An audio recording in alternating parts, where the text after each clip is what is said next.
म्हणजे मला तर वाटतं की माझ्या काय येणाऱ्या सगळे जी मुलं आहेत ते बापाचे जीन्स येणारच आहेत. हां.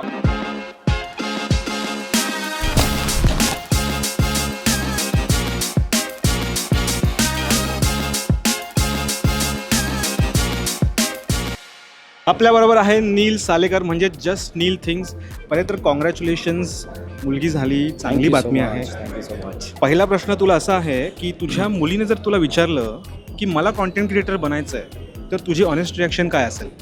मी शॉक होईन जर तिने मला हे नाही विचारलं. तर म्हणजे मला तर वाटतं की माझ्या काय येणाऱ्या सगळे जी मुलं आहेत ते बापाचे जीन्स येणारच आहेत हां, म्हणतोस? आणि माझीच नाही पण येणाऱ्या सगळी जी काय जनरेशन असणार आहे ती पहिला त्यांचा चॉईस कॉन्टेंट क्रिएशन असणार आहे, नंतर IT डॉक्टर इंजिनियर ह्या नंतरचा विषय आहे. असा आता उलटा झालेला आहे, काळ बदललेला आहे.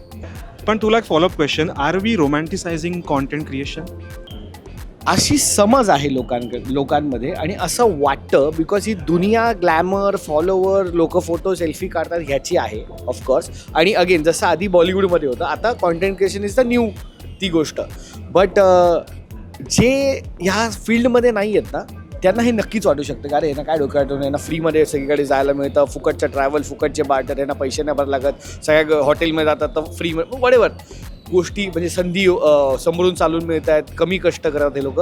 तर असं वाटू शकतं की डोक्यात हे ठेवलं आहे. पण द मुमेंट जे हे सगळं बोलत आहेत द मुमेंट तुम्ही कॉन्टेंट क्रिएशन चालू कराल तुम्हाला समजेल की याच्यात खूप मेहनत आहे. आणि ती सांगून मी कितीही बोलत आहे ते असंच वाटेल की अरे हा आता काय हा स्वतः आहे म्हणून 10 बोलतोय. वर्ष एवढे ब्लॉग्स कॉन्टेंट हां. बनवतायत तेव्हा तुम्ही आता कुठे ते पोहोचलात? सोपं नाही आहे हे मी एवढंच बोलू शकतो. बाकी तुमचं ओपिनियन राहील, तुम्ही करून बघा मग आणि मग मला सेम मत असेल तुमचं तर मी तुमच्याशी काही हरायला रेडी आहे.